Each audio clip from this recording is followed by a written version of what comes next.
మీకు తెలుసా, కృష్ణుడు ఒకసారి కేవలం ఒక వేలితోనే ఒక పర్వతాన్ని ఎత్తాడు.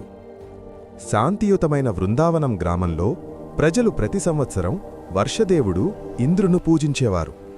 కాని ఒకరోజు చిన్న కృష్ణుడు వారికి ఆశ్చర్యపరిచే మాట చెప్పాడు. ఇంద్రుణ్ణి పూజించకండి, మనకు ఆహారమిచ్చే, మనల్ని కాపాడే గోవర్ధన్ హిల్ పర్వతాన్ని పూజించండి. గ్రామస్థులు కృష్ణుడి మాటను నమ్మి అలాగే చేశారు. దాంతో ఇంద్రుడు కోపంతో ఉవ్వెత్తున ఎగిసిపోయాడు. ఆకాశం నల్ల మేఘాలతో నిండిపోయింది. మెరుపులు మెరిపించాయి. భారీ వర్షంతో బృందావనం మునిగిపోయింది. గ్రామస్థులు భయంతో వణికిపోయారు. కాని కృష్ణుడు మాత్రం చిరునవ్వు చిందించాడు. కేవలం ఒక వేలితోనే అతడు మొత్తం గోవర్ధన పర్వతాన్ని గొప్ప గొడుగులా ఎత్తిపట్టుకున్నాడు.